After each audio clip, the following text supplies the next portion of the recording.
They laughed at her anchor tattoo, calling it a desperate attempt to look tough in a town where the closest thing to the ocean was the muddy Clearwater River.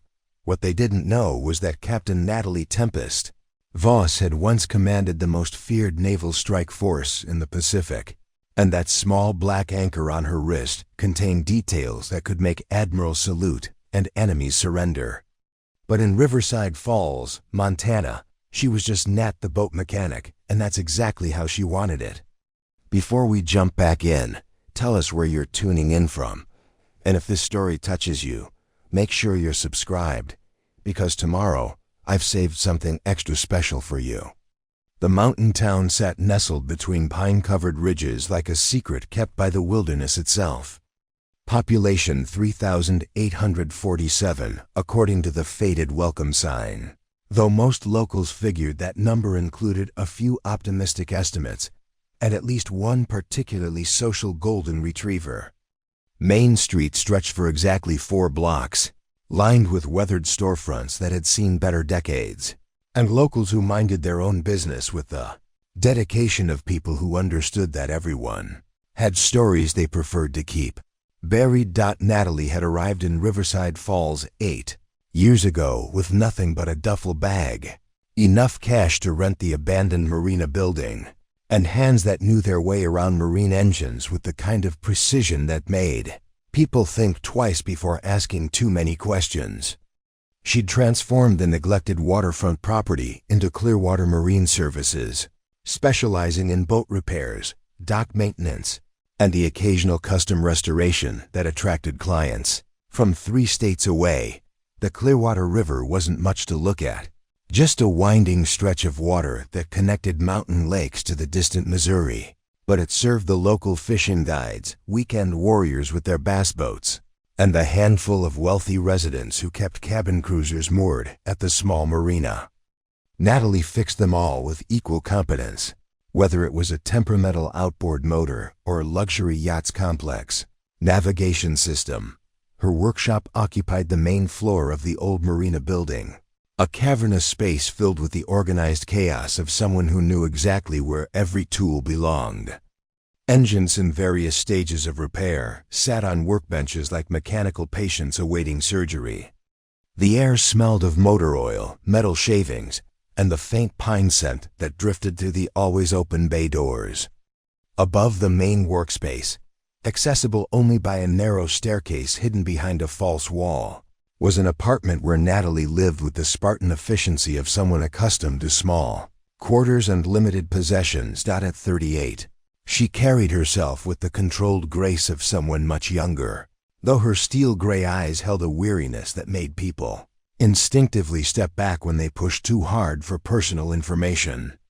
Her auburn hair was always pulled back in a practical ponytail, and she favored worn jeans, steel-toed boots, and tank tops that revealed the small anchor tattoo on her left wrist. To the casual observer, it looked like a simple design, the kind of nautical ink that boat enthusiasts got to show their love of the water. But the anchor wasn't simple at all. Hidden within its seemingly basic design were elements that only military personnel would recognize. The precise angle of the flukes that matched Fleet Command standards, the rope pattern that indicated deep water operations, and most importantly, 3 tiny stars arranged in a constellation that designated Pacific Strike Force Command Authority.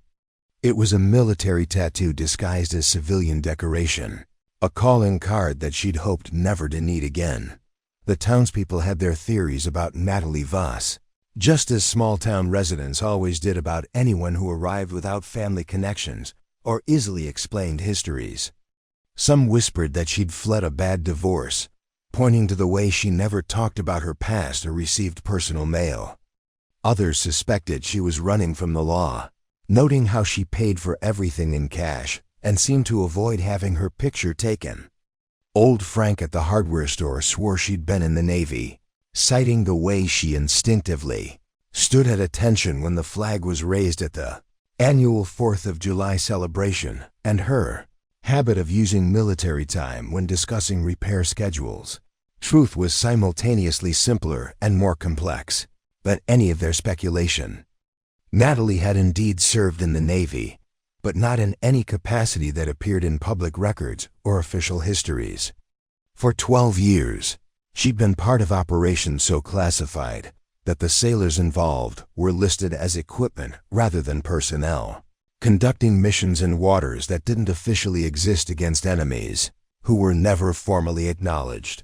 Her final command had been the USS Leviathan, a vessel that combined cutting-edge stealth technology with firepower that could level small cities. The ship didn't appear in any Navy registry, and the 300 sailors who served aboard her were spread across dozens of official postings to maintain the fiction that they were ordinary military personnel. Natalie had led them through engagements that prevented wars, rescued assets that officially had never been captured, and eliminated threats that governments preferred to forget. Until the day everything went wrong, and Captain Natalie Voss had died in a storm off the coast of an island that didn't appear on any maps. Nat the boat mechanic had been born in her place, carrying only the anchor tattoo as proof of the woman she'd once been. Every morning before dawn, while Riverside Falls slept under its blanket of mountain silence, Natalie would stand on the dock behind her shop and watch the sun rise over the water.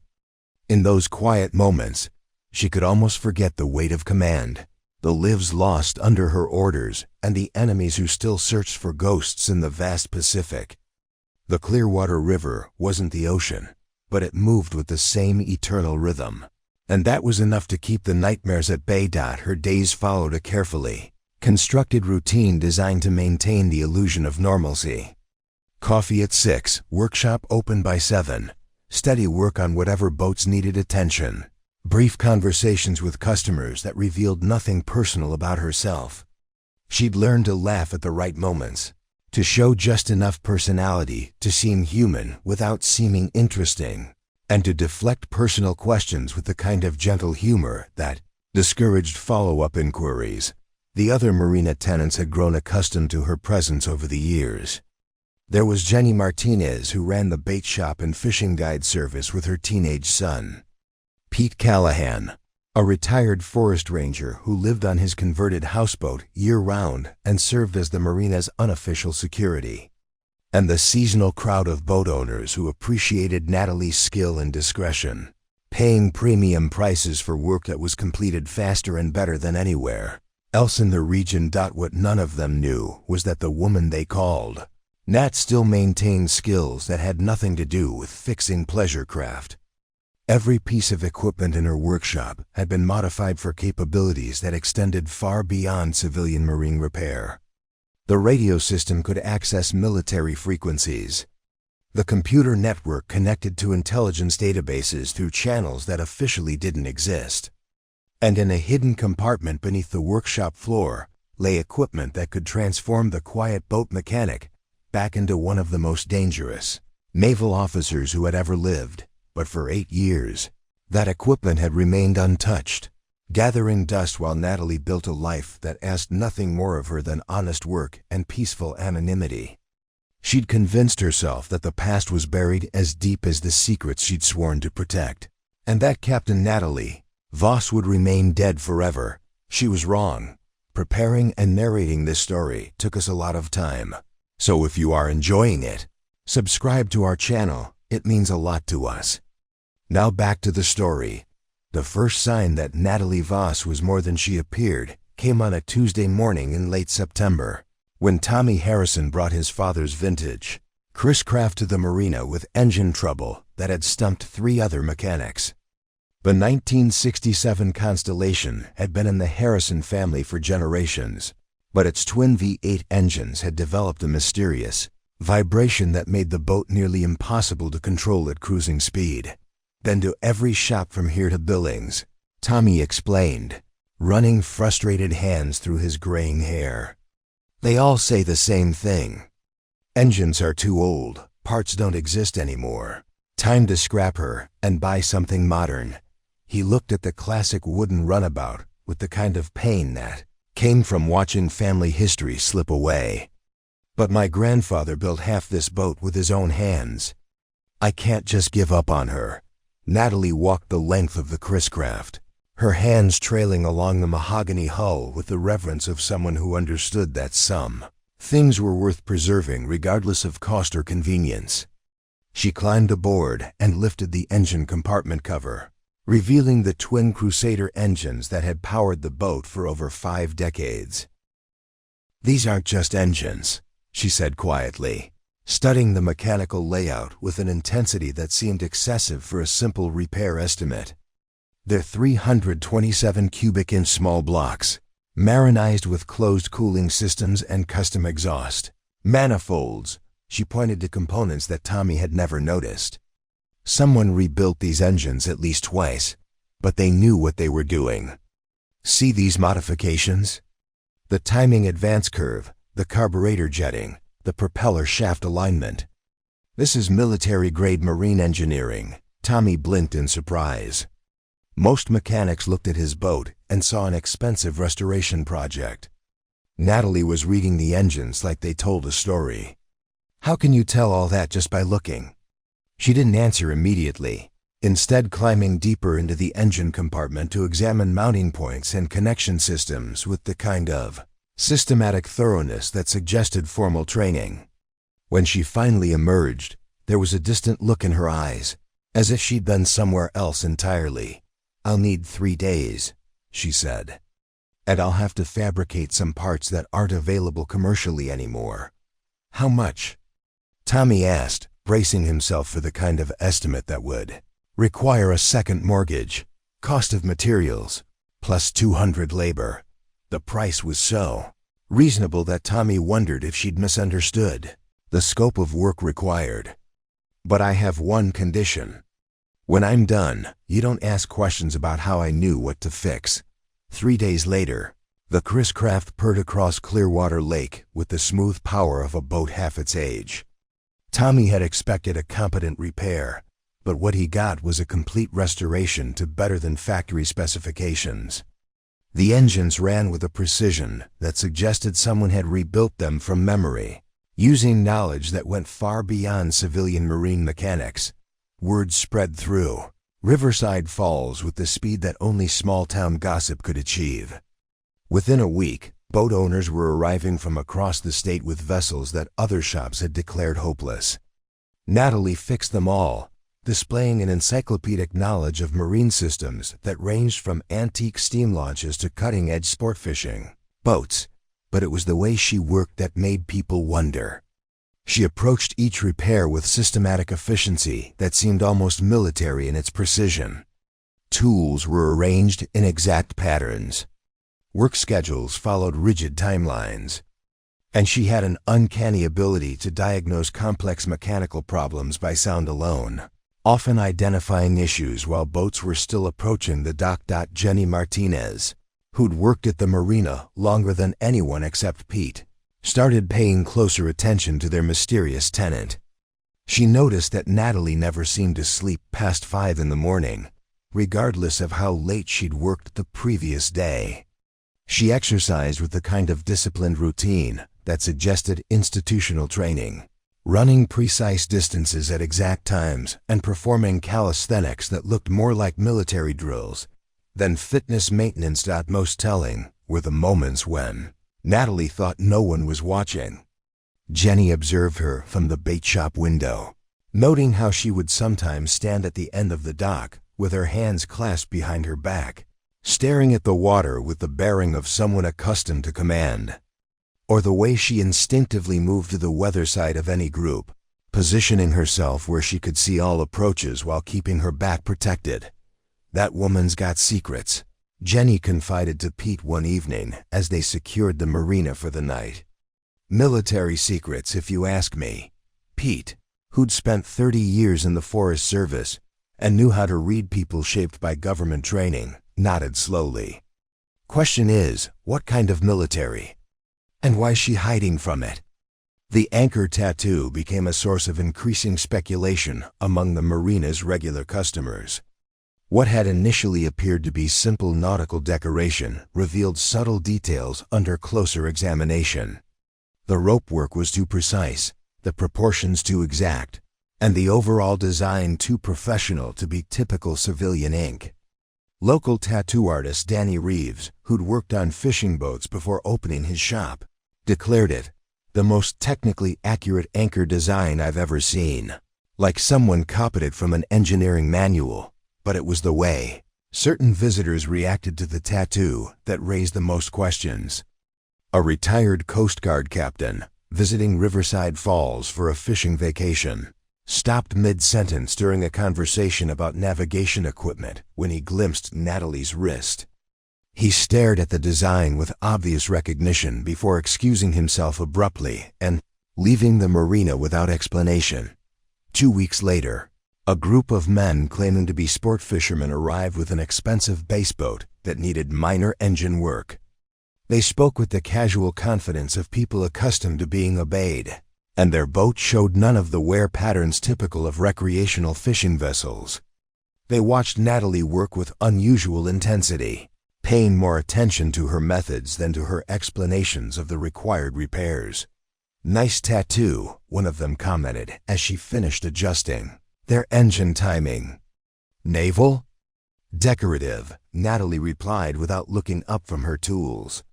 But her shoulders tensed almost imperceptibly, and she completed the remaining work with the kind of focused efficiency that suggested she wanted these particular customers gone as quickly as possible.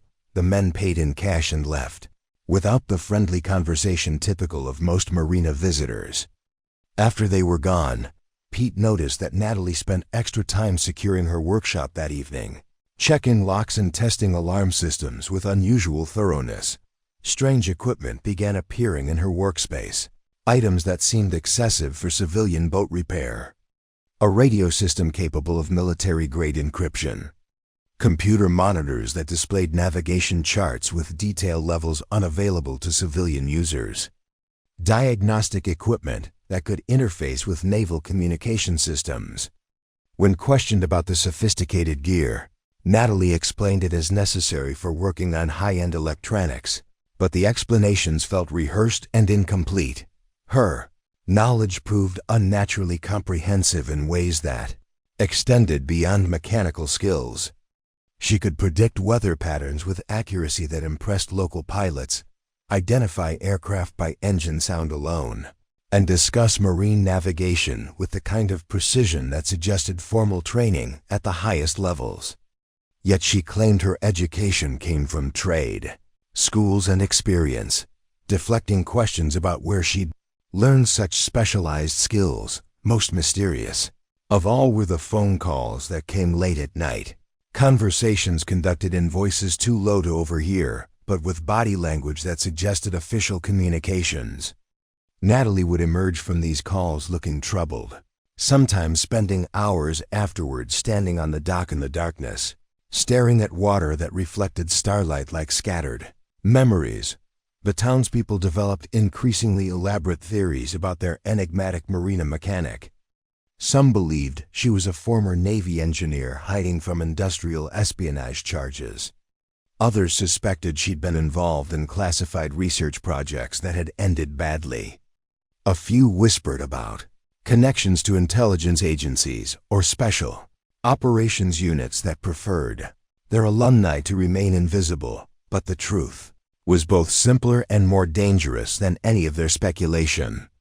The woman they knew as Nat, the boat mechanic, had once commanded vessels that could launch missiles from international waters, coordinate submarine operations across multiple time zones, and disappear from satellite tracking systems using technology that officially didn't exist.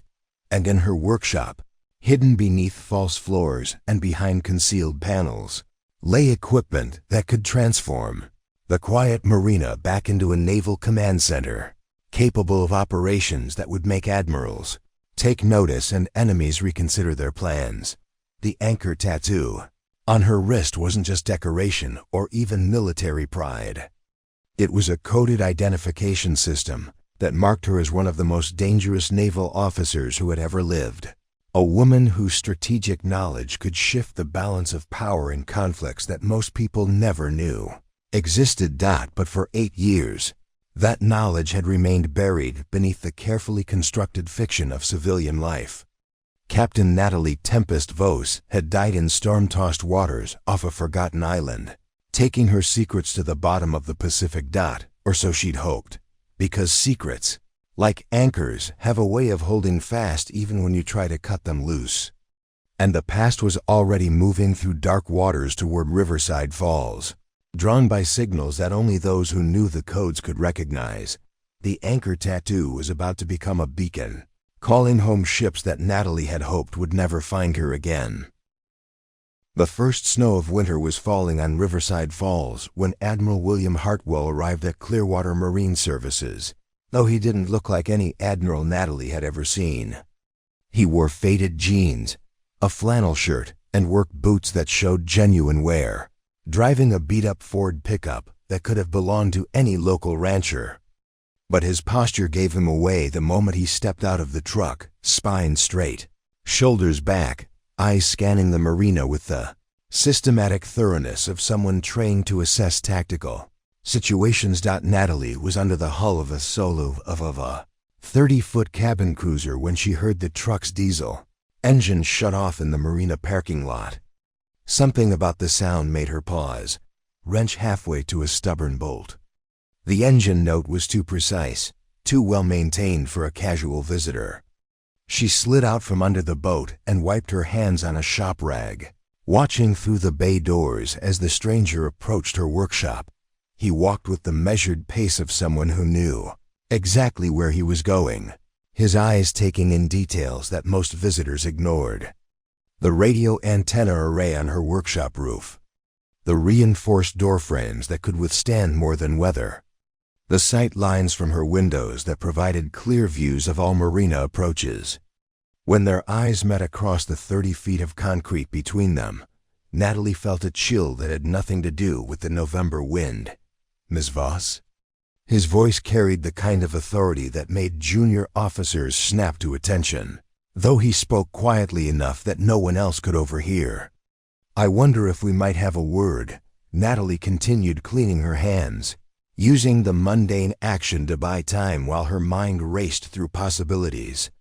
8 years of careful anonymity, and now a man who radiated military command was standing in her workshop asking for conversation.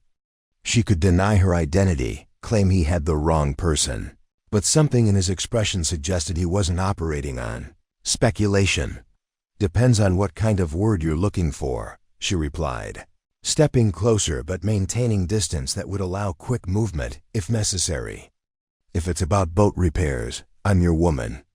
If it's about anything else, you might have the wrong marina." Admiral Hartwell, though she didn't know his rank yet, smiled with the patient understanding of someone who'd spent decades dealing with careful people in complicated situations. He reached into his jacket slowly, telegraphing the movement to avoid triggering defensive responses, and withdrew a weathered photograph. "Recognize this vessel?" he asked, extending the image toward her. Natalie's blood turned to ice water. The photograph showed a sleek gray warship cutting through Pacific swells, its angular design unmistakable even in the faded colors of an old print. The USS Leviathan, her final command, the ship that officially had never existed. Seeing it again was like looking at a ghost of herself, a reminder of the woman she'd been before everything went wrong. "Never seen it before," she said, but her voice carried a subtle tremor that both of them heard. "Interesting." Hartwell tucked the photograph away without breaking eye contact. "Because according to classified Navy records, Captain Natalie Voss commanded this vessel for 18 months before it was lost with all hands during a storm off Palawan Island. Tragic loss of an experimental platform and its entire crew." The workshop suddenly felt smaller, as if the walls were closing in around secrets that had been buried for 8 years.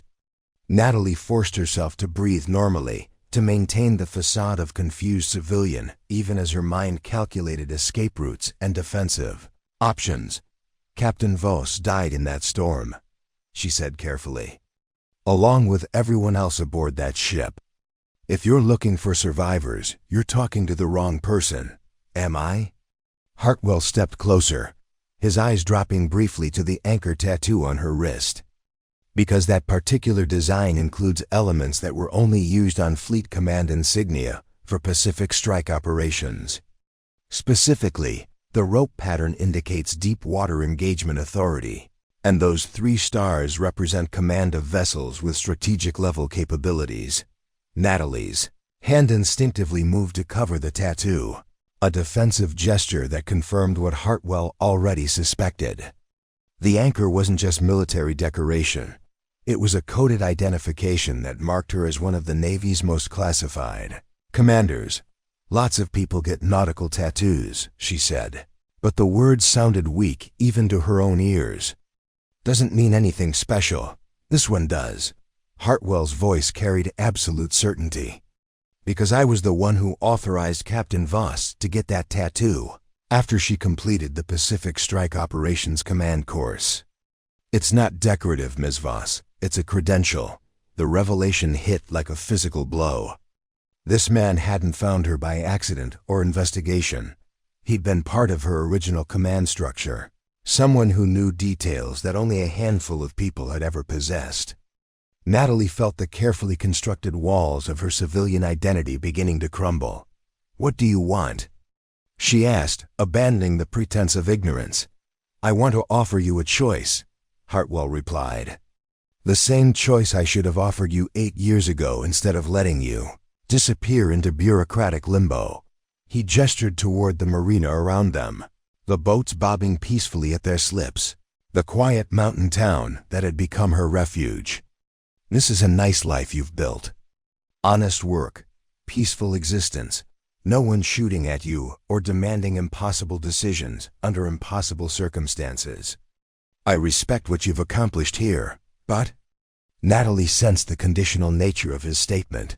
"But there's a situation developing that requires someone with your specific experience and capabilities. Something that officially can't happen and unofficially might prevent a war." Natalie turned away, staring out at Clearwater Lake where the first snow was beginning to stick to the dark water. She'd known this moment would come eventually. The past had a way of tracking down people who carried the kind of secrets she possessed. But she'd hoped for more time.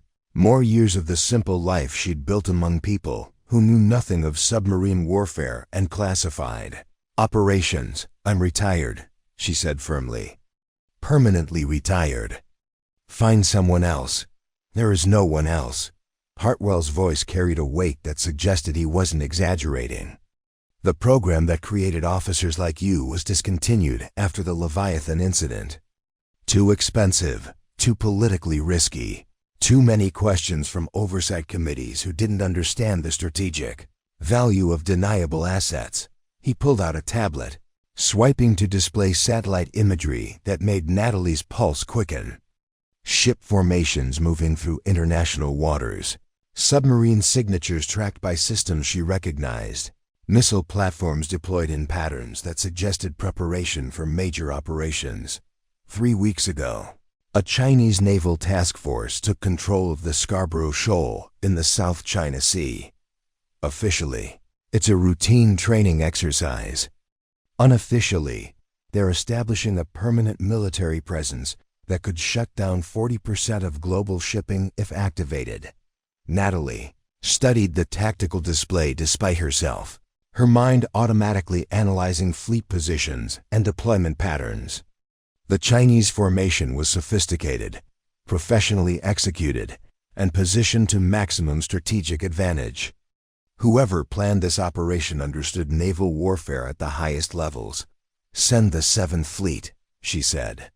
"Standard response to territorial aggression." "Can't." Hartwell swiped to another screen showing political briefings and diplomatic communications. "The Chinese have diplomatic cover. They're operating within internationally disputed waters, and they've invited Russian and North Korean observers to witness their defensive training exercises. Any direct military response would be seen as American aggression and could trigger wider conflict. So, use intelligence assets. CIA, NSA, whatever alphabet agency handles maritime infiltration these days." Hartwell's expression darkened. "We tried." The Chinese are using detection systems that can identify any conventional submarine within a 100-mile radius. They're not just occupying the shoal, they're demonstrating that they can make large areas of ocean inaccessible to American forces. The implications became clear as Natalie processed the strategic situation. If the Chinese could deny access to critical shipping lanes using advanced detection technology, they could effectively control global trade without firing a shot. It was economic warfare disguised as naval exercises, and the United States had no conventional response that wouldn't escalate into open conflict. "What does this have to do with me?" she asked, though she was beginning to suspect the answer. "The Leviathan wasn't destroyed in that storm," Hartwell said quietly. "It was damaged and abandoned, but the hull remained intact. We've spent 8 years rebuilding it using technology that officially doesn't exist, preparing for exactly this kind of situation." Natalie's legs suddenly felt unsteady.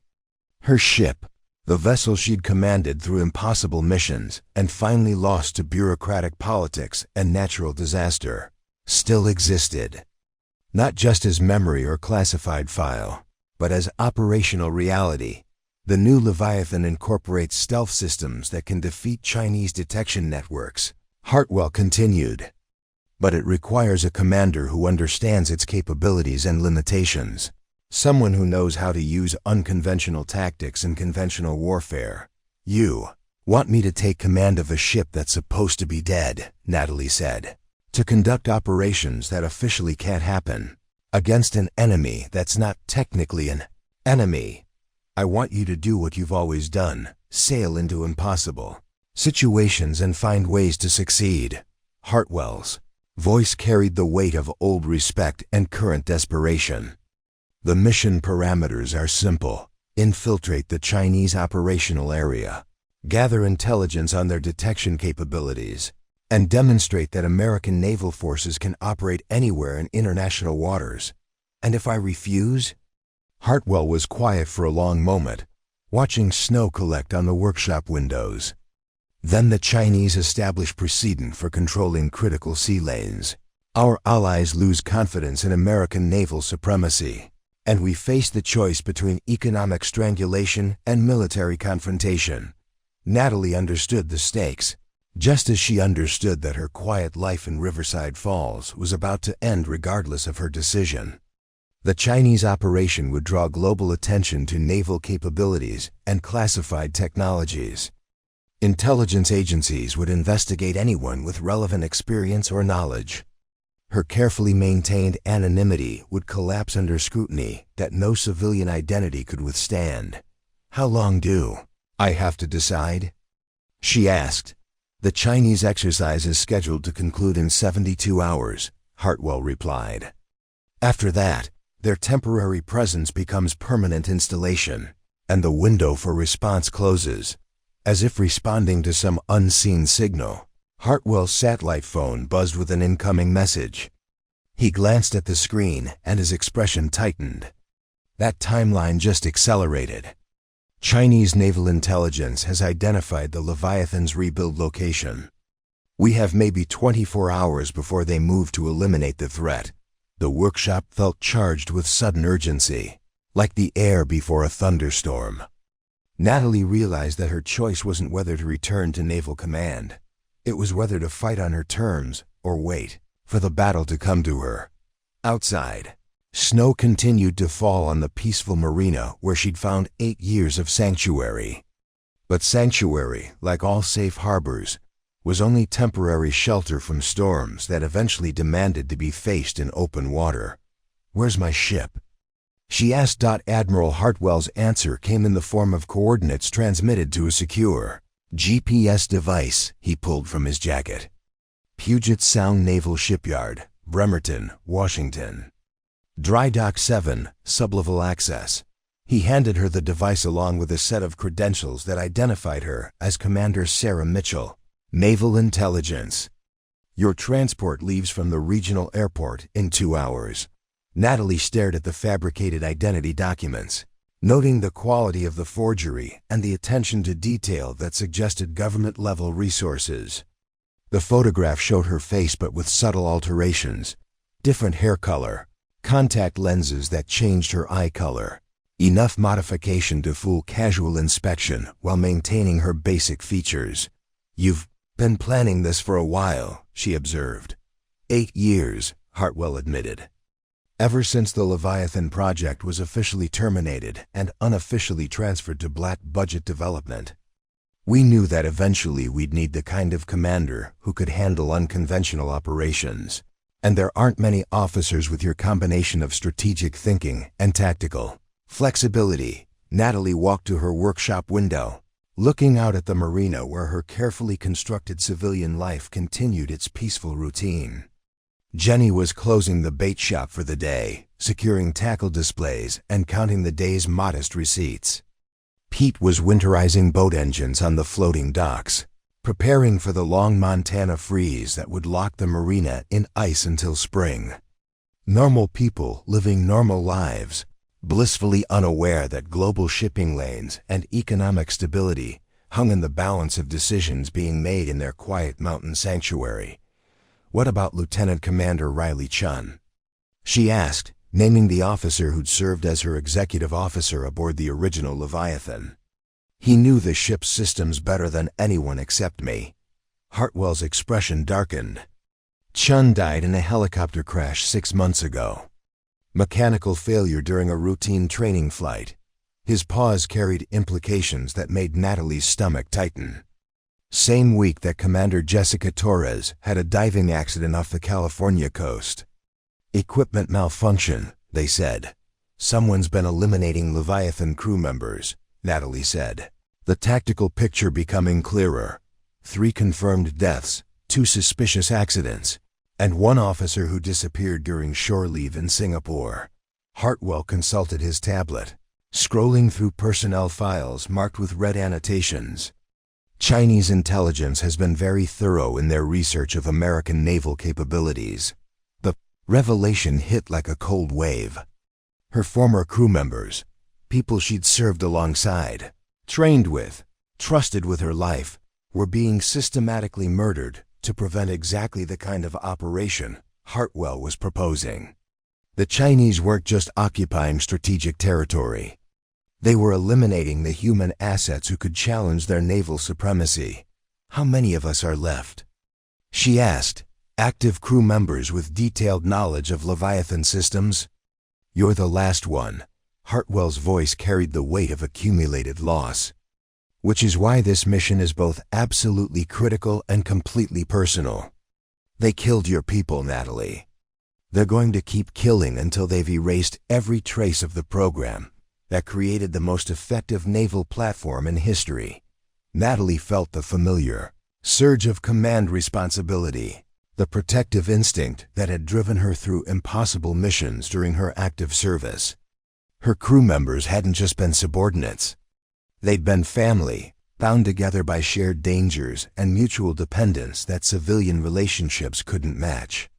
Learning of their deaths stirred emotions she'd kept carefully buried beneath 8 years of civilian anonymity. "Tell me about the new Leviathan," she said, her voice taking on the crisp efficiency of someone moving from consideration to action. Hartwell activated his tablet, displaying technical specifications that made Natalie's pulse quicken. The rebuilt vessel retained the sleek hull design of the original, but incorporated advances in stealth technology, electronic warfare systems, and propulsion that pushed the boundaries of current naval engineering. Length overall, 420 feet. Displacement, 8,000 tons submerged. Maximum depth, 1,200 feet. Though we've tested to 1,500 without hull stress. He swiped through cross-sectional diagrams that showed internal layout optimized for both stealth operations and conventional combat. Propulsion is hybrid electric with traditional diesel backup. Silent running capability at speeds up to 28 knots. The specifications were impressive, but Natalie focused on tactical capabilities rather than technical details. Weapon systems? Vertical launch tubes for cruise missiles, torpedo room forward and aft. And something new. Hartwell's expression carried the satisfaction of someone revealing a significant advantage. Drone deployment bays that can launch unmanned vehicles for reconnaissance, electronic warfare, or kinetic operations. Crew complement? Reduced from the original. Advanced automation allows operation with 60 personnel, though optimal effectiveness requires 80. He paused meaningfully. We've assembled 42 volunteers from various naval specialties, all cleared for classified operations, all aware they're participating in a mission that officially doesn't exist. Natalie processed the numbers, automatically calculating watch schedules, duty rotations, and operational limitations imposed by reduced manning. 42 sailors to run a platform designed for 80 meant extended shifts, cross-training requirements, and operational stress that would test crew endurance. But it also meant faster decision-making, tighter unit cohesion, and fewer people to maintain operational security. What's the mission timeline? She asked. Departure from Bremerton in 18 hours. Transit to operational area takes 36 hours using conventional routing, but we've developed an insertion path that reduces detection probability. Hartwell switched to navigation charts showing submarine routes through the North Pacific. Approach from the northeast, using thermal layers and current patterns to mask acoustic signature. And once we're in the operational area, intelligence gathering first. We need detailed information about Chinese detection capabilities, communication systems, and command structure. He highlighted positions on the tactical display. Then demonstration of American capability to operate in supposedly denied waters. Natalie studied the mission parameters, noting what Hartwell wasn't saying explicitly. Intelligence gathering meant close-range surveillance of hostile naval forces. Demonstration of capability meant revealing American stealth technology to prove it could defeat Chinese countermeasures. Both objectives carried enormous risk and required the kind of tactical precision that left no margin for error. Rules of engagement? Defensive only unless specifically authorized by national command. Authority. Hartwell's voice carried the careful neutrality of someone delivering politically complex instructions. But self-defense is broadly interpreted, and Chinese forces have been increasingly aggressive in challenging vessels they consider threatening to their exercise area. Translation: they're going to shoot first and ask questions later, Natalie said, almost certainly. Which is why we need a commander who can navigate politically sensitive waters while maintaining tactical superiority. He closed the tablet and looked directly at her. The Chinese think they've eliminated everyone who could effectively command the Leviathan. They're wrong, but only if you accept this assignment. Natalie walked to her tool cabinet, running her fingers along wrenches and diagnostic equipment that had become familiar companions during 8 years of civilian anonymity. She'd built a good life in Riverside Falls, honest work among decent people who asked no questions and expected no heroics. Accepting Hartwell's mission meant abandoning that safety for the kind of high-stakes naval warfare that had originally driven her into hiding, but it also meant avenging the crew members who died because they'd served under her command, protecting shipping lanes that millions of people depended on for basic necessities, and preventing a precedent that could reshape global power structures. The anchor tattoo on her wrist seemed to pulse with forgotten purpose, reminding her of oaths taken and responsibilities that transcended personal comfort. Personnel files, she said finally. I want complete backgrounds on every crew member. Medical histories, psychological profiles, family situations, everything that might affect performance under stress. Hartwell smiled for the first time since arriving at the marina. Already prepared. Your XO is Lieutenant Commander David Park, transferred from fast attack submarine duty. Weapons officer is Lieutenant Sarah Brennan, formerly of the USS Virginia. Engineering is handled by Chief Petty Officer Miguel Santos, who helped design the Leviathan's hybrid propulsion system. Any of them know who I really am. They know you're the most qualified commander available for unconventional operations. Beyond that, operational security limits information sharing until mission commencement. He handed her a secure communication device. This connects you directly to Pentagon oversight and National Command Authority.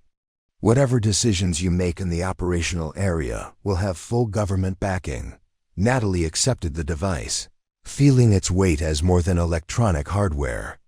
It represented return to the world of classified missions and impossible decisions, where success meant preventing disasters that no one would ever know had been threatened. Transportation arrangements? She asked. Private jet from the regional airport to Naval Air Station, Whidbey Island. Helicopter transfer to Bremerton. You'll be aboard the Leviathan before dawn tomorrow. Hartwell checked his watch. Which gives you 90 minutes to settle your affairs here. Natalie looked around her workshop one final time, memorizing details of the peaceful life she was about to abandon. The half-finished engine repairs, the organized tool arrays, the coffee maker that had produced thousands of quiet morning conversations with Marina neighbors who'd become genuine friends. She'd known this moment would come eventually, but the reality of leaving felt more difficult than she'd anticipated. "Will I be coming back?" she asked. Hartwell's expression carried honest uncertainty. "That depends on how well you remember how to command a submarine in hostile waters against an enemy that spent 8 years preparing for exactly this confrontation." As if summoned by their conversation, Natalie's encrypted phone buzzed with an incoming message on frequencies that officially didn't exist. The text was brief but unmistakable. "Tempest, come home. Your ship is waiting." The message was signed with a symbol that made her heart race, the stylized anchor and crossed lightning bolts of Pacific Strike Operations, the unit that had created her and that she'd believed was permanently disbanded. Admiral Hartwell noticed her reaction. "There's one more thing you should know. You won't be operating alone. Pacific Strike Operations has been reactivated as a black program, and the Leviathan is designated as its primary asset." "How many ships?" "One, but it's the right ship with the right commander, at exactly the right time." His voice carried absolute conviction. "The Chinese think they've won before the game started. Let's prove them wrong." The drive to the regional airport felt like a funeral procession for the life Natalie was leaving behind. She'd packed everything that mattered into a single duffel bag, civilian clothes that would never be worn again, personal effects that carried 8 years of carefully constructed memories, and the anchor tattoo that had finally revealed its true purpose. Behind her, Riverside Falls disappeared into mountain shadows, taking with it the longest period of peace she'd known since childhood. Jenny Martinez had accepted her sudden departure with the kind of resigned understanding that came from years of living in a transient world. "Emergency family situation," Natalie had explained, the lie tasting bitter but necessary. Jenny had simply nodded, promising to handle the marina's winterization and keep an eye on the workshop until spring. She'd asked no questions, though her eyes held the sadness of someone who suspected they might not see their friend again. The private jet waiting at the Coven airport was unmarked but obviously military, its sleek civilian exterior hiding communication arrays and defensive systems that no commercial aircraft would carry. The pilot, a stone-faced woman in her 30s, checked Natalie's fabricated credentials with professional efficiency before gesturing toward the passenger cabin. "Flight time to Whidbey Island is 3 hours, 40 minutes, she announced as they taxied toward the runway. "Weather's clear, but we'll be maintaining radio silence until we reach controlled airspace." Natalie settled into a leather seat that could have belonged in any corporate jet, but the secure communication terminal built into the armrest revealed the aircraft's true nature. As they climbed through Montana's winter sky, she activated the terminal and began reviewing the personnel files Hartwell had provided. Lieutenant Commander David Park's record showed 15 years of submarine service, with specializations in navigation and tactical systems. His psychological profile indicated exceptional performance under stress and strong leadership capabilities, but also noted a tendency toward perfectionism that could create friction with crew members under pressure. His family situation was simple: divorced, no children, parents deceased. Nothing that would compromise his focus during extended operations. Lieutenant Sarah Brennan's weapon systems expertise came from 6 years aboard fast attack submarines, including deployments to the Persian Gulf and South China Sea. Her tactical knowledge was supplemented by advanced training in electronic warfare and drone operations. More importantly, her record showed creative, problem-solving skills and the ability to adapt standard procedures to unconventional situations. Chief Petty Officer Miguel Santos represented the kind of technical expertise that made modern naval operations possible. His engineering background included classified work on experimental propulsion systems, and he'd personally supervised the Leviathan's reconstruction. His service record showed 30 years of flawless performance, but his medical file noted chronic back problems that required careful management during extended sea duty. As Natalie read through crew profiles, she began forming the mental framework that would guide her command decisions. 42 people, each with strengths and limitations that would determine the mission's success or failure. She'd need to understand not just their technical capabilities, but their psychological makeup, their relationships with each other, and their reactions to stress that could range from routine submarine operations to combat against a technologically sophisticated enemy. The communication terminal chimed with an incoming message from Pacific Strike Operations Headquarters. Technical specifications for the Chinese Naval Task Force, including detailed analysis of their detection systems and defensive capabilities. The intelligence was remarkably current, some of it dated from less than 12 hours ago, suggesting surveillance assets were already in position to monitor the situation. Chinese Type 055 destroyers formed the task force's primary surface combatants, equipped with advanced radar systems and vertical launch missiles, capable of engaging both air and surface targets.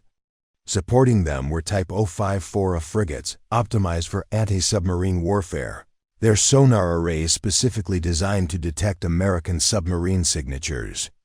Most concerning were the Type 039 submarines providing underwater security, diesel-electric boats that could operate silently for extended periods while maintaining communication with surface units. But the real threat came from the detection network the Chinese had deployed throughout the operational area. A combination of underwater sensors, surface radar platforms, and satellite surveillance that created overlapping coverage with minimal blind spots. Any conventional submarine attempting to approach the Scarborough Shoal would be detected long before reaching effective reconnaissance range. The Leviathan's stealth capabilities were designed to defeat exactly this kind of integrated detection system, but success would require precise navigation and perfect coordination between all ship systems. One mistake, a mechanical noise, an electrical emission, a navigation error that brought them too close to a sensor array, could compromise the entire mission. Natalie closed the intelligence files and stared out the aircraft window at the Pacific Northwest coastline sliding past below. In 6 hours, she'd be aboard a submarine with responsibility for 42 lives and a mission that could prevent or precipitate a conflict between nuclear powers. The weight of that responsibility felt heavier than the mountain air she was leaving behind. The helicopter transfer from Whidbey Island to Bremerton took place in pre-dawn darkness, the aircraft following a flight path that avoided commercial radar coverage while maintaining communication with naval air traffic control. As they approached Puget Sound Naval Shipyard, Natalie could see the massive dry docks and construction facilities that had built and maintained America's submarine fleet for over a century. Dry Dock 7 appeared empty from the air, its concrete walls rising like the sides of an enormous grave. But as the helicopter descended toward the landing pad, Natalie caught a glimpse of sleek gray hull hidden beneath camouflage netting and protective covers. The Leviathan waited in artificial twilight, invisible to satellite surveillance but ready for immediate deployment. Admiral Hartwell met her at the helicopter landing zone, now wearing the naval uniform that revealed his true rank and authority. 3 stars marked him as a vice admiral, with ribbon displays indicating service in every major naval operation of the past 2 decades. Behind him stood 2 other officers who radiated the quiet competence of submarine veterans. Captain Voss, Hartwell said, using her former rank for the first time since arriving in Riverside Falls. "Welcome back to the Navy." The formal address triggered something deep in Natalie's muscle memory, her spine straightening and shoulders squaring in automatic response to military protocol. She'd spent 8 years as a civilian, but the transition back to naval bearing felt as natural as breathing. "Admiral," she replied, her voice carrying the crisp efficiency of someone comfortable with command responsibility. "Permission to come aboard?" "Granted." Hartwell gestured toward the dry dock entrance. "Your XO and department heads are waiting to brief you on ship status and mission parameters."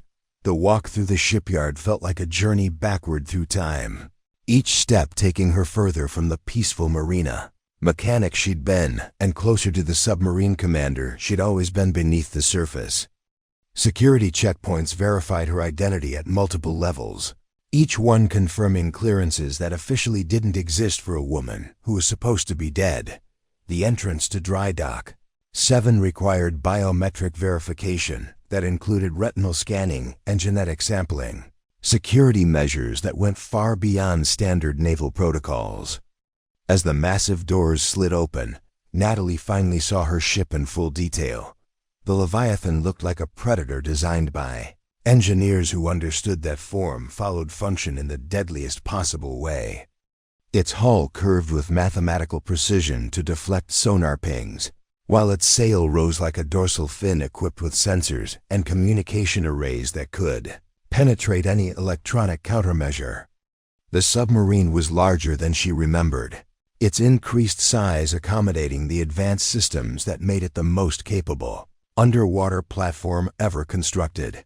420 feet of controlled violence, Admiral Hartwell observed, following her gaze. Every system optimized for stealth operations in hostile waters. Lieutenant Commander Park approached from the submarine's gangway, his bearing crisp and professional. "Captain, the ship is ready for sea in all respects. All departments report material condition satisfactory, and the crew is standing by for departure orders." Natalie nodded, feeling the familiar weight of command settling onto her shoulders like a well-fitted jacket. "Department head briefs in 15 minutes. I want complete status reports on all systems, plus detailed analysis of crew readiness and equipment reliability."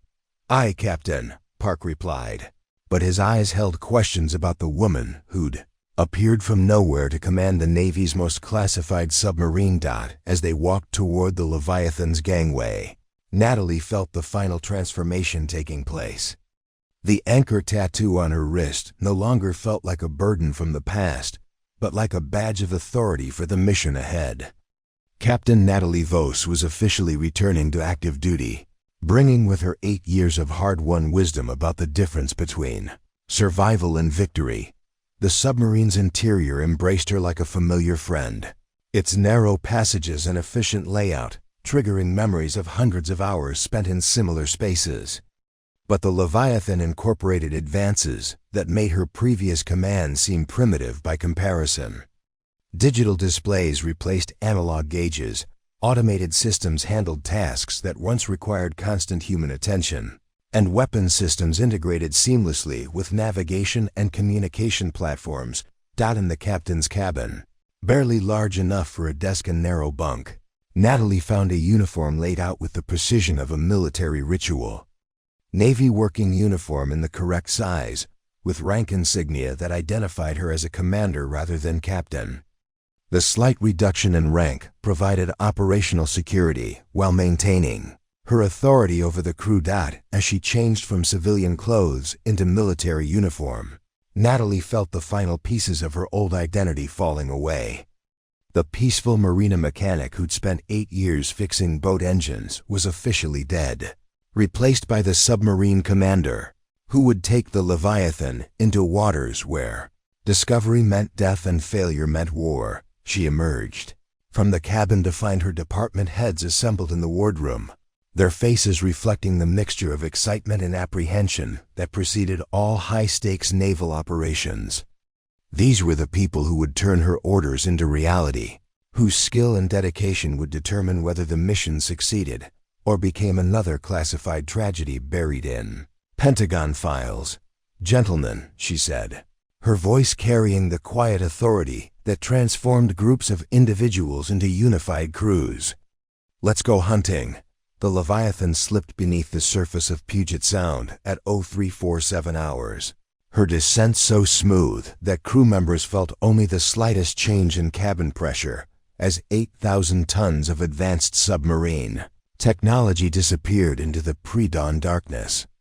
Natalie stood in the control room, watching depth indicators climb, while her department heads reported system status, with the crisp efficiency of professionals who understood that their lives depended on mechanical precision. Passing 100 feet. "Captain," called Lieutenant Commander Park from the diving station. "Hull integrity nominal, ballast systems responding normally." "Very well," Natalie replied, her voice carrying the calm authority that kept submarine crews focused during the controlled emergency that was every dive. "Level off at periscope depth." "Navigation.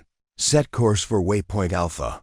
The Leviathan's navigation system displayed their route through the Pacific Northwest's complex underwater terrain, threading between shipping lanes and naval exercise areas while maintaining the stealth profile that kept them invisible to surface surveillance.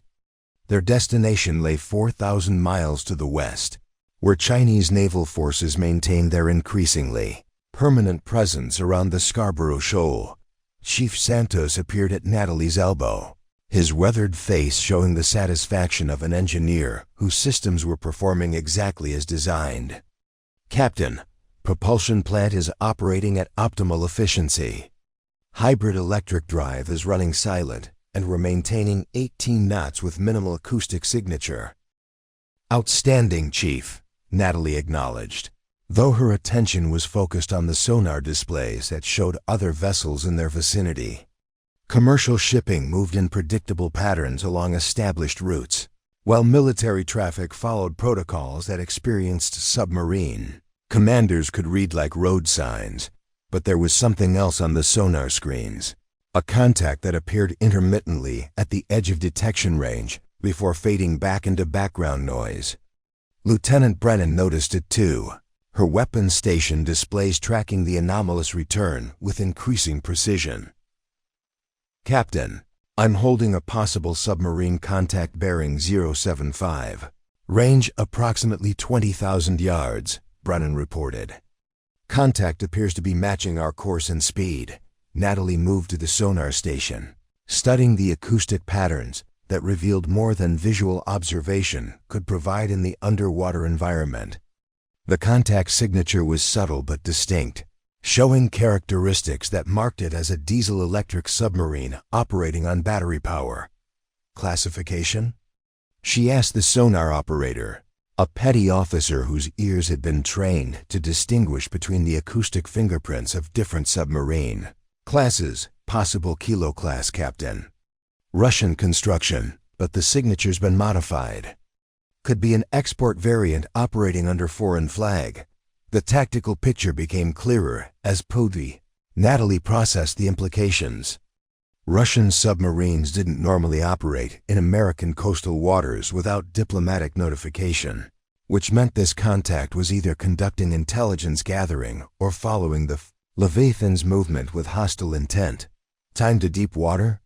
she asked Park, 47 minutes at current speed and heading. "Captain."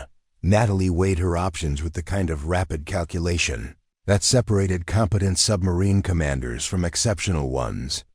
They could maintain course and hope the trailing submarine was conducting routine surveillance, or they could take evasive action that would confirm they'd detected the tail while potentially compromising their mission timeline. "Come left to course 270, she ordered. "Maintain current depth and speed." The course change would take them toward deeper water while revealing whether their shadow was deliberately following or coincidentally traveling in the same direction. If the unknown submarine matched their maneuver, it would confirm hostile surveillance and require more aggressive countermeasures. "Contact is turning to match our course change," Brennan announced after 5 minutes of careful observation. "Maintaining distance and position relative to our movement." The confirmation transformed routine transit into potential combat situation.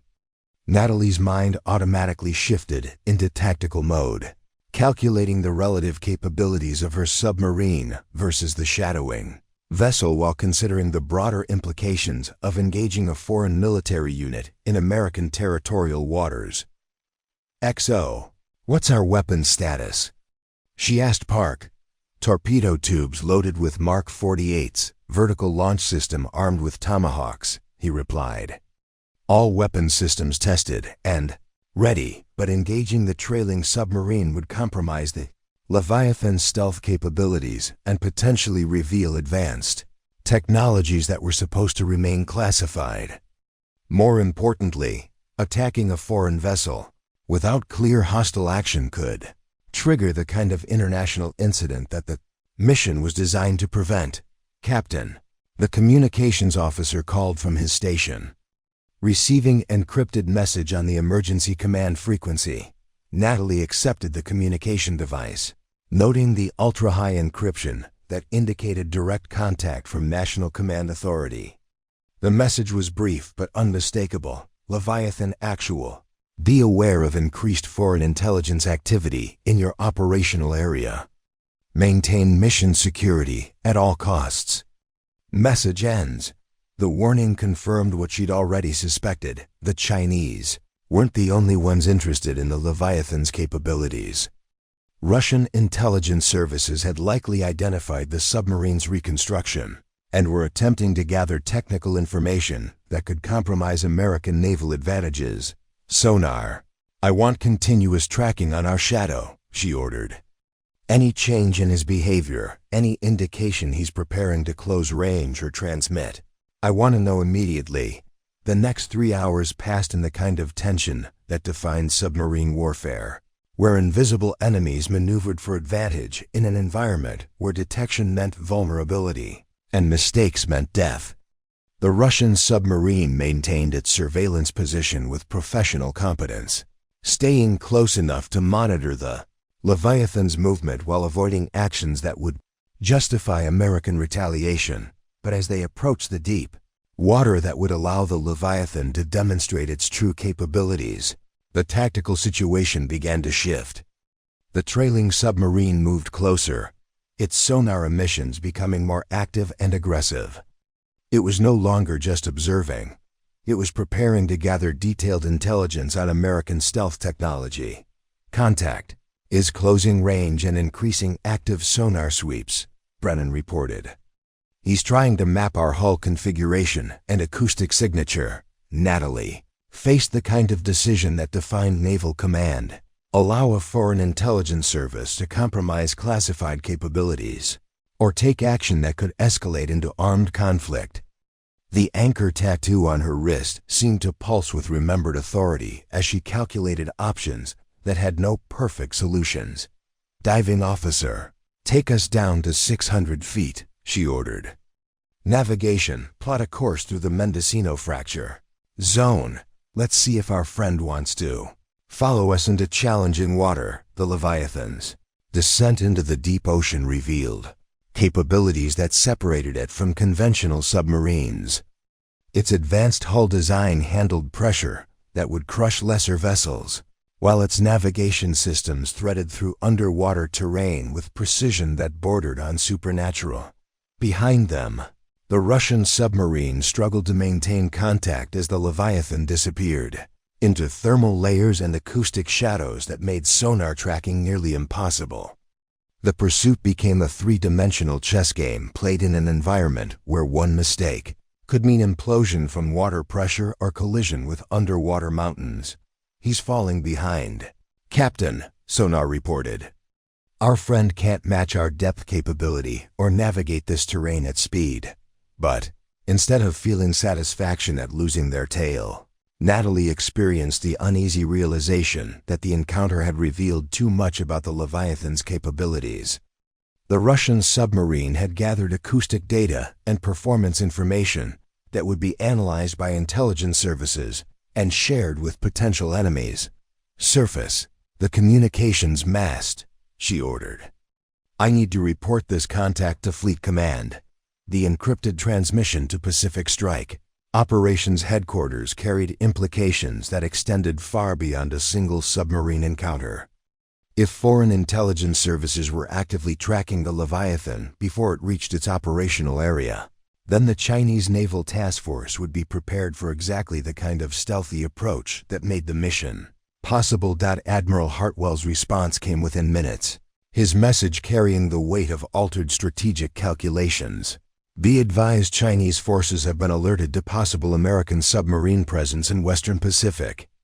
Mission parameters unchanged, but expect enhanced countermeasures." Natalie stared at the communication, understanding that their carefully planned infiltration had been compromised before it began. The Chinese would be watching for submarine activity, their detection networks optimized to identify even the most advanced stealth technology.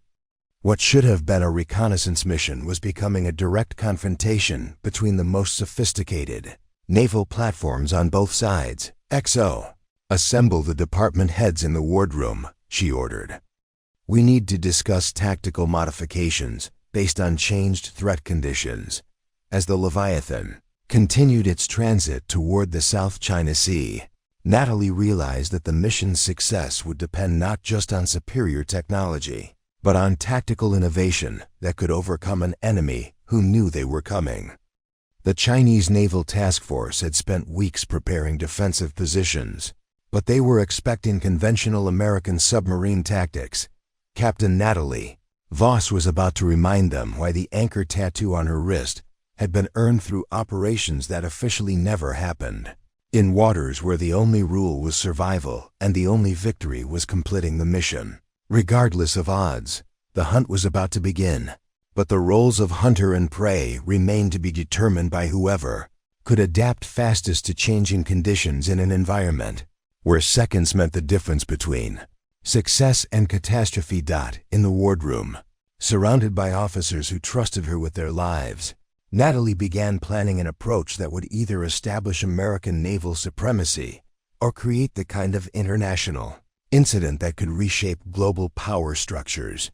Either way, the quiet marina mechanic from Riverside Falls was officially dead, replaced by a submarine commander whose anchor tattoo marked her as one of the most dangerous naval officers who had ever lived. The encrypted message arrived as the Leviathan approached the outer edge of the South China Sea, its content so explosive that Natalie had to read it twice before the implications fully registered. The transmission came from Lieutenant Commander Rebecca Torres, a naval intelligence officer who'd served briefly aboard the original Leviathan before transferring to Pentagon analysis duties 8 years ago. "Captain Voss," the message began, using her real name despite communication security protocols. "Analysis of Chinese task force deployment patterns indicates this is not a territorial exercise. Recommend immediate mission abort. Chinese forces are expecting you. This is a trap." Personal message follows. "Admiral Hartwell is not who he claims to be. Verify through independent channels before proceeding. Your life depends on it." Torres sends. Natalie stared at the communication screen in the privacy of her cabin, feeling the familiar chill that accompanied the discovery of betrayal at the highest levels. Rebecca Torres had been one of the most reliable intelligence officers she'd ever worked with, someone whose analytical skills and personal integrity were beyond question. If Torres was warning her to abort the mission, there were reasons that went far beyond tactical concerns. She activated the submarine's most secure communication system, one that bypassed normal naval channels and connected directly to intelligence databases that officially didn't exist.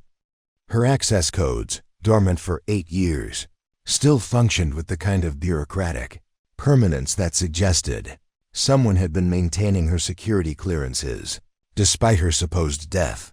The search results for Admiral William Hartwell painted a picture that didn't match the man who'd recruited her from Riverside Falls.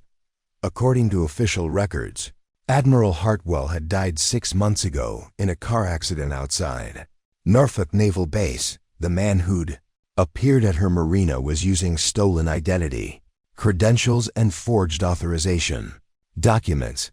But the deeper she dug into classified databases, the more disturbing the truth became. The real Admiral Hartwell had been investigating irregularities in Pacific Strike operations funding when he died. His final report suggested that someone was using the program's black budget status to conduct unauthorized operations that served interests other than American national security. The Leviathan's reconstruction had indeed been funded through classified channels, but the money trail led to shell companies and offshore accounts that belonged to defense contractors with questionable loyalties. The submarine she commanded was real, as were its advanced capabilities, but the mission she'd been given was designed to serve purposes that had nothing to do with countering Chinese naval expansion. Natalie's hands trembled slightly as she accessed personnel files for her current crew. Lieutenant Commander Park's record showed gaps that suggested intelligence assignments he wasn't authorized to discuss. Lieutenant Brennan's weapons training included specializations that went far beyond conventional submarine warfare. Chief Santos had clearances for programs that didn't appear in any official documentation. Her crew wasn't randomly assembled from available naval personnel. They were carefully selected operatives whose loyalty belonged to the same shadowy organization that had sent a fake admiral to recruit her. She was commanding a submarine crewed by people whose true allegiance remained unknown, heading toward a confrontation that served interests she couldn't identify. The intercom crackled with Park's voice requesting her presence in the control room for a navigation briefing. Natalie composed herself, checking her sidearm and ensuring her communication devices were secure before leaving the cabin. If her suspicions were correct, she was surrounded by potential enemies who'd been positioned to control or eliminate her once the mission reached its conclusion. In the control room, Park stood beside the navigation display showing their approach route to the Chinese operational area. The tactical plot revealed the positions of multiple enemy vessels in defensive formations that suggested they were indeed expecting American submarine activity. Captain, we're 12 hours from the reconnaissance area, Park reported. Chinese destroyer patrols have increased frequency, and their sonar nets are operating maximum sensitivity. Any word from Fleet Command about modified mission parameters? Natalie asked, watching for reactions among the bridge crew. Negative, Captain. Radio silence until mission completion, as ordered. The response confirmed her growing suspicions. Legitimate naval operations maintained communication with higher command authorities, especially when encountering unexpected enemy preparations.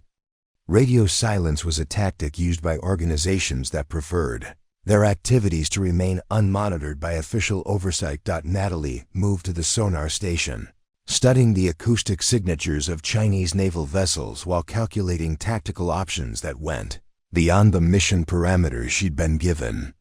If the operation was designed to serve unauthorized purposes, she needed to understand the true objectives before committing her submarine to a course of action that could have catastrophic consequences. Sonar, what's your assessment of Chinese detection capabilities? She asked. The operator, a young petty officer whose expertise seemed remarkably advanced for his rank, consulted displays that showed real-time analysis of enemy sonar systems. They're running coordinated sweeps with overlapping coverage, Captain. Any conventional approach would be detected at least 50 nautical miles from their perimeter. Conventional approach, Natalie repeated, noting the qualifier. What about unconventional methods? Park stepped closer, his expression carrying subtle tension. Captain, mission parameters specify close-range reconnaissance using standard stealth protocols. Deviating from approved tactics could compromise operational security. The exchange revealed more than Park intended. His knowledge of specific mission parameters went beyond what she'd briefed to the crew, indicating he'd received instructions from sources other than her command authority. Her XO was reporting to people who weren't part of the official naval chain of command. Chief Santos, she called to the engineering station. I need a complete diagnostic of our communication systems. Make sure we can maintain contact with Fleet Command if tactical conditions require immediate consultation. Santos nodded, but his eyes held the wariness of someone who understood the implications of her request. If he was part of the conspiracy, checking communication systems would reveal whether the submarine's radio capabilities had been deliberately limited to prevent contact with legitimate naval authorities. 30 minutes later, Santos appeared at her cabin with a diagnostic report that confirmed her worst fears. The Leviathan's communication systems had been modified to block transmission on standard naval frequencies while maintaining connectivity to unofficial networks. Her submarine could communicate with whoever had sent the fake Admiral, but it couldn't reach actual Navy command structures. Captain, Santos said quietly, checking the passage outside her cabin before continuing. There's something else you should know. The mission profile we're following isn't designed for reconnaissance.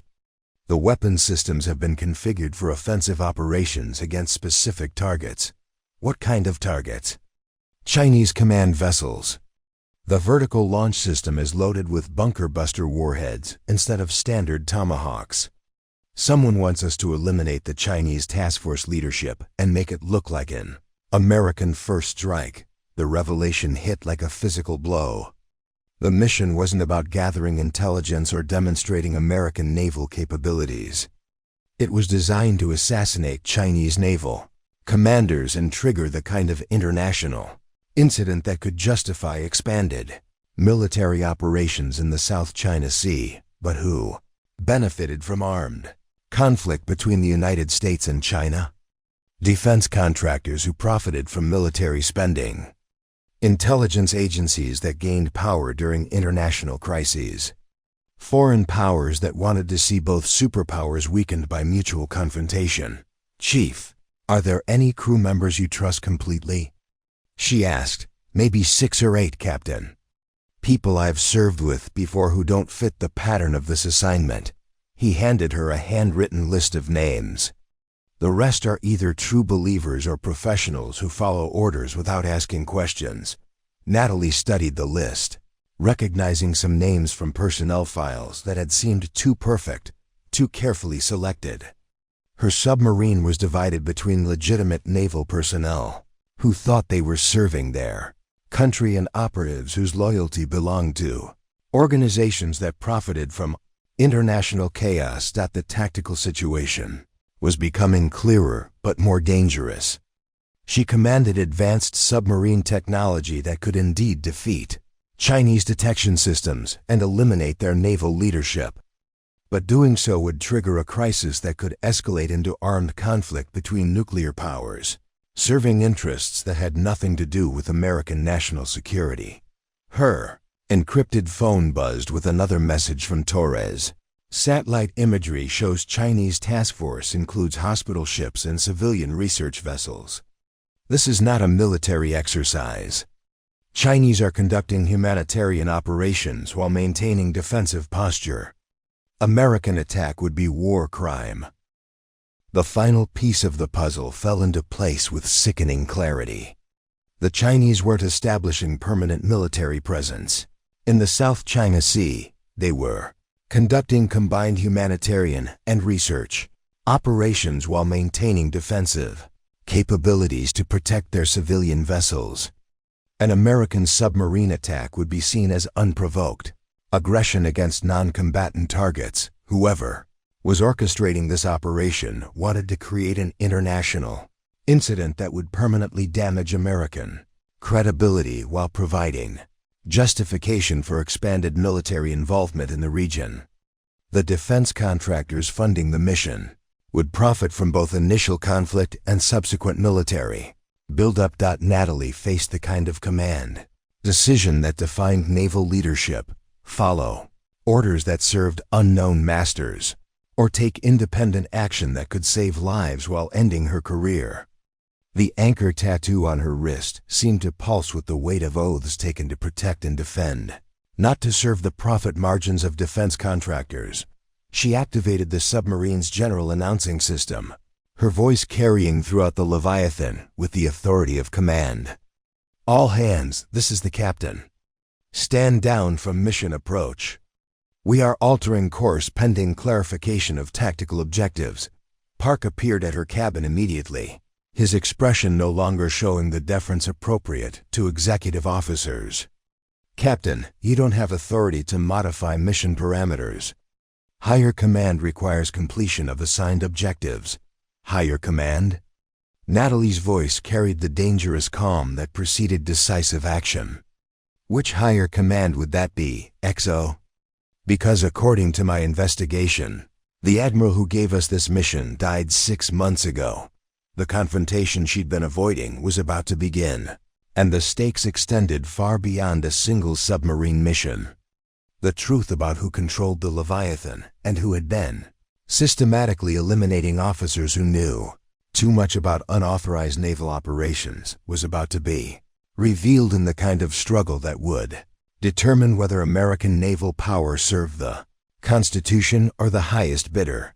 The standoff in Natalie's cabin lasted exactly 47 seconds before Park made his move, lunging for the communication console while simultaneously keying his radio to alert whatever command structure controlled the infiltrated crew members.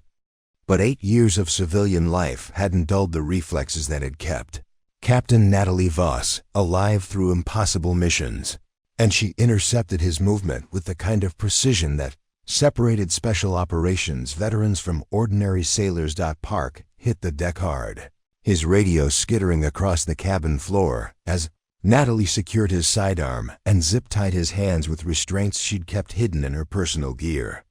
The XO's expression shifted from surprise to cold calculation as he realized his cover was completely blown. "You don't understand what you're interfering with," Park said, his voice losing the respectful tone appropriate to executive officers and taking on the flat menace of someone accustomed to eliminating obstacles. "This operation serves interests that go far beyond your security clearance." "Whose interests?" Natalie demanded, checking the passage outside her cabin before securing the door. "Defense contractors who profit from international conflicts. Intelligence agencies that need crises to justify expanded budgets. Foreign powers that want to see America and China destroy each other." Park's silence provided its own answer, confirming that the conspiracy extended beyond simple financial motivation into the realm of geopolitical manipulation that could reshape global power structures. Someone wanted armed conflict between nuclear superpowers, and they'd infiltrated American naval operations to make it happen. The submarine's general alarm began sounding, indicating that other operatives aboard the Leviathan had detected Park's failure to report successful mission control. Natalie grabbed her sidearm and the list of trusted crew members Santos had provided, knowing she had minutes before the infiltrators attempted to take direct control of the submarine. The passage outside her cabin erupted in carefully coordinated chaos as operatives moved to secure critical ship systems while legitimate crew members found themselves suddenly outnumbered and outgunned by people they'd thought were fellow sailors. The takeover attempt was professionally executed, suggesting military training and detailed knowledge of submarine operations, but the conspirators had underestimated both the loyalty of legitimate Navy personnel and the tactical capabilities of a commander who'd spent years operating in environments where betrayal was a constant threat. Natalie moved through the submarine's narrow passages with systematic efficiency, reaching crew members she trusted and organizing resistance. That turned the Leviathan into a battlefield fought in 3 dimensions. Chief Santos had barricaded himself in the engineering section with 3 loyal petty officers, maintaining control of propulsion systems while denying access to anyone without proper authentication codes. His voice crackled through the intercom with updates that revealed the scope of the infiltration. "Captain, I count at least 12 hostiles trying to access engineering systems. They've got weapons and communication gear that didn't come from ship stores."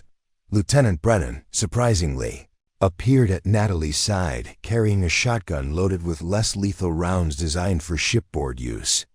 "Captain, I'm with you. My weapons training included counterboarding operations, and these people are trying to steal an American submarine. How do I know you're not one of them?" Natalie asked, her weapon trained on the weapons officer whose loyalties had been unclear. "Because they tried to kill me when I questioned the modified warhead configurations," Brennan replied, showing bruises on her neck that suggested recent strangulation attempts.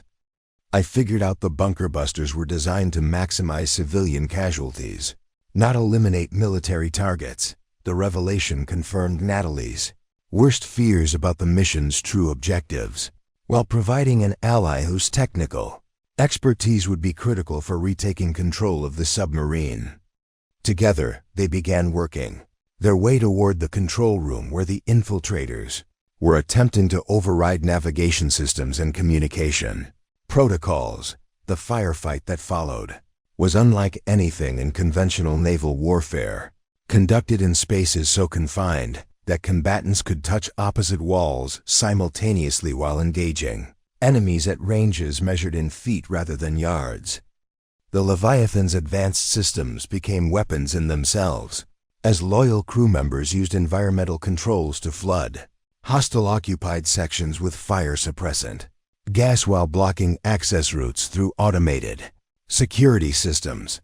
But the infiltrators had prepared for resistance, revealing equipment and tactics that suggested extensive planning and intelligence support. They'd positioned themselves to control critical choke points while maintaining communication with external command structures that provided real-time tactical guidance. "Captain," Santos reported over the intercom, "I'm reading external communication signals. Someone's coordinating this takeover from outside the submarine." The realization that the conspiracy extended beyond the infiltrated crew members added new urgency to the battle for control. If external forces were guiding the takeover attempt, they could also be positioning assets to eliminate the Leviathan entirely if internal control couldn't be established. Natalie reached the sonar station to find it occupied by one of the conspirators, a petty officer who'd seemed reliable during normal operations, but now held a submachine gun with professional competence.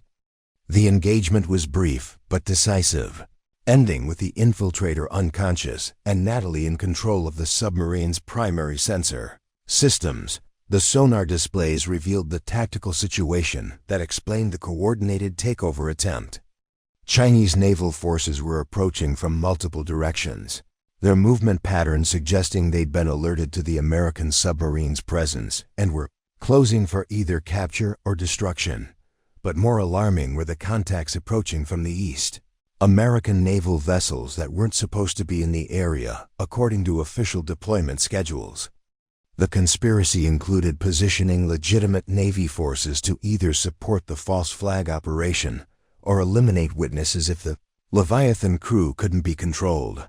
"Brennan," Natalie called to the weapons officer who was securing another section of the submarine, "can you access the vertical launch system from secondary control stations?" "Affirmative, Captain. But the warheads are configured for bunker-busting operations against hardened targets. Can you reconfigure them for anti-ship use against surface combatants?" Brennan's pause suggested she understood the implications of the question. "Captain, are you asking me to prepare for engagement against American vessels?" "I'm asking you to prepare for engagement against whoever tries to complete this unauthorized mission," Natalie replied. "The Chinese task force includes civilian research vessels and hospital ships. Any attack against them would constitute war crimes under international law." The battle for the control room required coordination between the remaining loyal crew members, using the submarine's internal communication system to coordinate simultaneous assaults on multiple positions.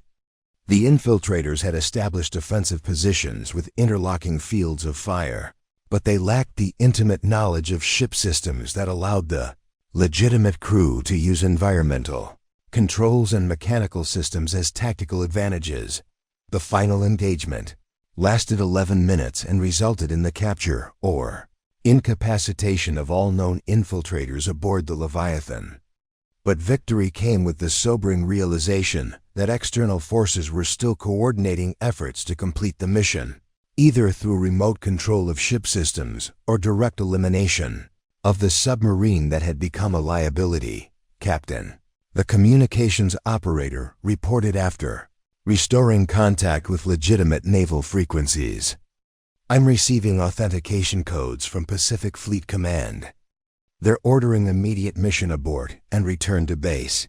The message provided validation that real Navy leadership had become aware of the unauthorized operation, but it also meant that whoever orchestrated the conspiracy was now exposed and desperate.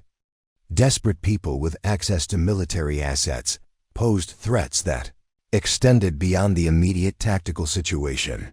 Natalie studied the sonar, displays showing the convergence of Chinese and American naval forces in an area where any misunderstanding could trigger the kind of escalation that served the conspiracy's ultimate goals. Even with the infiltrators neutralized, the geopolitical situation remained explosive. "All stop," she ordered.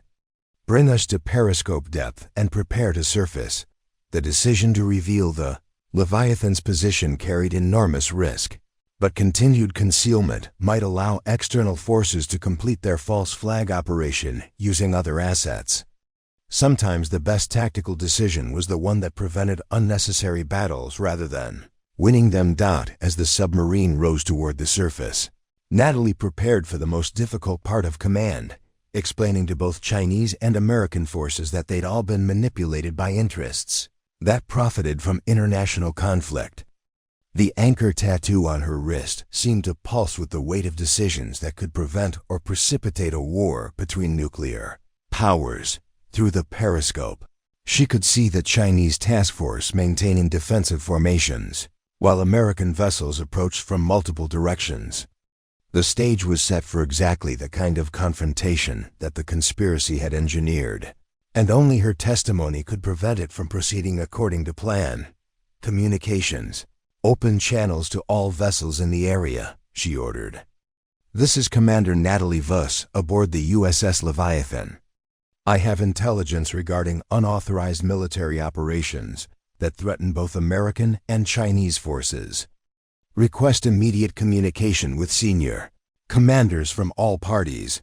The transmission would either prevent an international incident or make her the primary target for forces that had spent years planning this moment."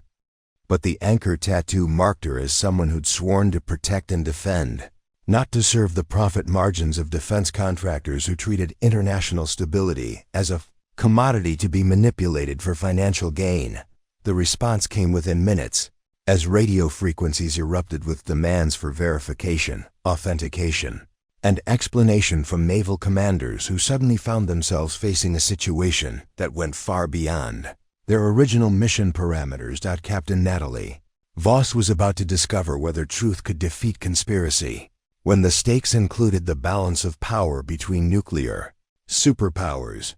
The USS Leviathan surfaced into a Pacific dawn that painted the water gold and crimson, her sleek hull breaking the surface between two naval task forces that had been positioned for confrontation, but now found themselves witnesses to the most extraordinary diplomatic revelation in modern maritime history.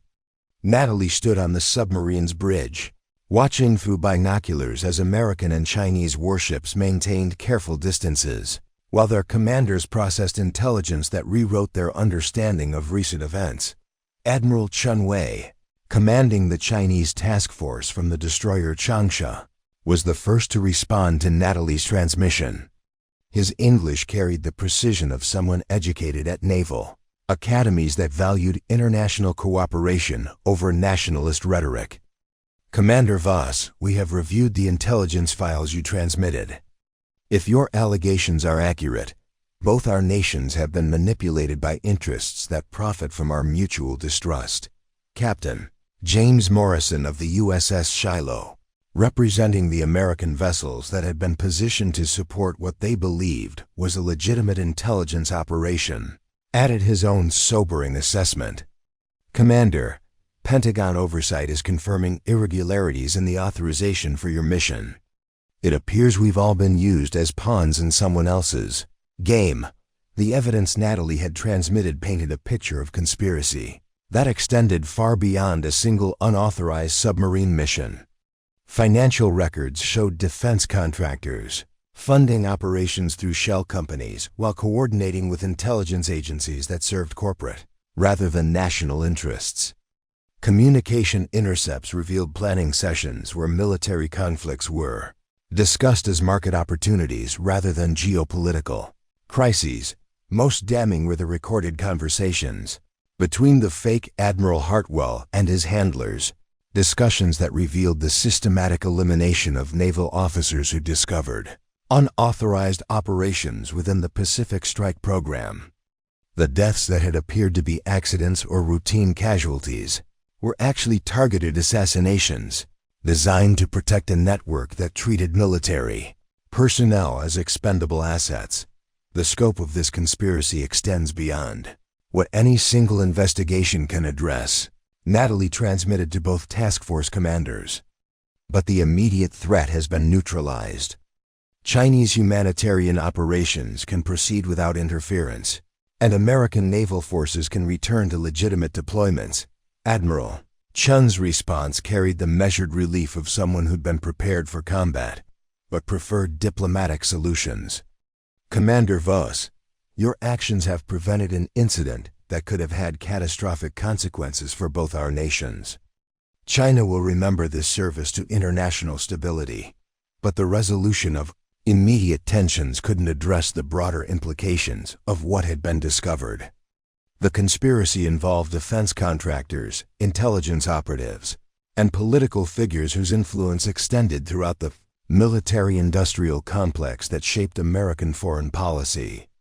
Exposing the network would require investigations that could take years and face resistance from interests that controlled significant political and financial resources. Captain Morrison's next transmission carried the weight of institutional recognition. Commander, you're being recalled to Washington for debriefing by congressional oversight committees. Your testimony will be critical for prosecuting those responsible and preventing similar operations in the future. Natalie understood that returning to Washington meant abandoning the anonymity she'd maintained for 8 years while subjecting herself to the kind of scrutiny that would end any possibility of returning to civilian life. But the anchor tattoo on her wrist reminded her of oaths that transcended personal comfort, commitments to protect and defend that couldn't be satisfied by hiding from responsibility. Understood, Captain, she replied. The Leviathan is ready to proceed to American waters under escort. As the submarine began its transit back toward the United States, Natalie found herself in the wardroom with the crew members who'd remained loyal during the attempted takeover. Chief Santos, Lieutenant Brennan, and the others who'd risked their lives to prevent an unauthorized attack deserved explanations that went beyond operational necessity. Program that created this submarine was legitimate, she told them. But it was infiltrated by people who saw advanced military technology as a tool for engineering conflicts rather than preventing them. Your service prevented a war that would have served no one except defense contractors who profit from international instability. Lieutenant Brennan, whose weapons expertise had been critical during the retaking of the submarine, asked the question that hung unspoken in the air. Captain, what happens to the Leviathan now? And to the Pacific Strike program? The submarine will be transferred to legitimate Navy control and operated according to proper oversight procedures, Natalie replied. As for Pacific Strike, The program will likely be disbanded and its personnel reassigned to conventional units where their capabilities can serve legitimate national security objectives. The implications were clear to everyone in the wardroom. The crew members who'd served aboard the Leviathan possessed knowledge of advanced technologies and classified operations that made them valuable but also potentially dangerous to the interests they'd helped expose. Their careers would be carefully managed to ensure their skills served appropriate purposes while preventing unauthorized disclosure of sensitive information. 3 weeks later, Natalie found herself in a congressional hearing room, testifying before committees whose members represented the full spectrum of American political opinion about military oversight and defense spending. The revelation of unauthorized operations within the Pacific Strike program had triggered investigations that reached into every aspect of defense, contracting, and intelligence coordination. Representative Susan Martinez, chairwoman of the House Armed Services Committee, directed questions that cut to the heart of institutional accountability. Commander Voss, how was it possible for unauthorized personnel to infiltrate a classified submarine program and nearly trigger an international incident? The combination of black budget funding and compartmentalized security created opportunities for abuse. Natalie replied, "When programs operate outside normal oversight procedures, they become vulnerable to infiltration by interests that don't serve legitimate national security objectives." Senator Robert Hayes, ranking member of the Intelligence Committee, pressed for details about the broader conspiracy. How extensive was this network? Are there other unauthorized operations we should be investigating? The financial records we recovered suggest this wasn't an isolated incident, Natalie testified. Defense contractors were funding multiple operations designed to create market opportunities through international tensions. The Pacific Strike infiltration was one part of a broader pattern of military manipulation for commercial purposes. The hearings continued for 6 days, revealing the full scope of a conspiracy that had corrupted American naval operations while endangering international stability. The testimony resulted in criminal prosecutions, congressional reform legislation, and oversight procedures designed to prevent similar abuses in the future. But for Natalie, the most significant outcome came in the form of a choice offered by Admiral Sarah Coleman, the new Director of Naval Special Operations. "Commander, your experience with unauthorized operations makes you uniquely qualified to lead oversight efforts for classified programs. We're establishing a new position to ensure that what happened with Pacific Strike never happens again." The offer represented a return to active duty with responsibilities that matched her capabilities, while serving legitimate institutional interests. But it also meant permanent abandonment of the civilian identity she'd maintained for 8 years, complete integration into a military structure that would demand total commitment to service above personal preferences. Natalie considered the decision while walking along the Potomac River, watching civilian boats navigate waters that carried no threats more dangerous than weekend traffic and weather conditions. She could decline the offer and attempt to rebuild the quiet life she'd abandoned, though the publicity from congressional testimony made true anonymity impossible, or she could accept responsibility for preventing the kind of institutional corruption that had nearly triggered a war between nuclear powers, using her experience to protect other service members from manipulation by interests that treated military personnel as expendable resources. Anchor tattoo on her wrist seemed to pulse with the weight of decision as she walked past monuments dedicated to service members who'd made similar choices about duty versus personal comfort. Some sacrifices, she realized, were worth making not for personal glory, but for the simple satisfaction of protecting people who deserved better from the institutions that claimed to serve them. 6 months later, Commander Natalie Voss stood on the deck of a Virginia-class submarine, conducting training exercises in the Atlantic, watching young sailors learn the skills that would prepare them for service. in waters where their decisions could prevent or precipitate international crises. Her new position involved oversight of all classified naval programs, ensuring that advanced military capabilities served constitutional rather than commercial interests. The Leviathan had been transferred to legitimate fleet command and was operating under proper oversight procedures in the Pacific, its advanced capabilities serving national security objectives that enhanced rather than threatened international stability. The submarine's crew included several officers who'd served during the conspiracy exposure, their experience valuable for training new personnel in recognizing and preventing unauthorized operations. Late in the evening, after completing inspection of training protocols and crew readiness assessments, Natalie received a communication on frequencies that few people were authorized to monitor. The message came from Rebecca Torres, now directing the Pentagon office responsible for investigating defense contractor fraud. "Natalie," the message read, "we've identified 3 more unauthorized programs operating under classified status.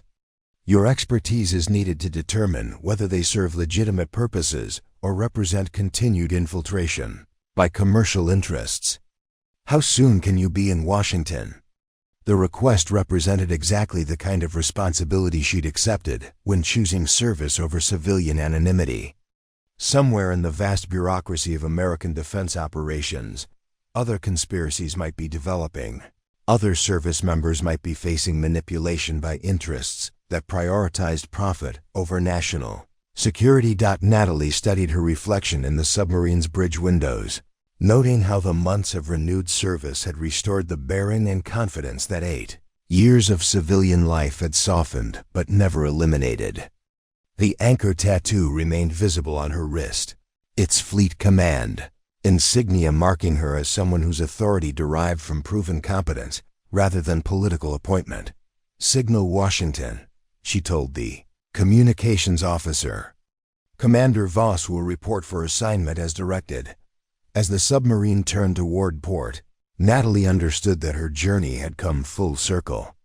The quiet marina mechanic who'd hidden from her past was permanently gone, replaced by a naval officer whose experience with corruption and conspiracy made her uniquely qualified to protect the institution that had shaped her life.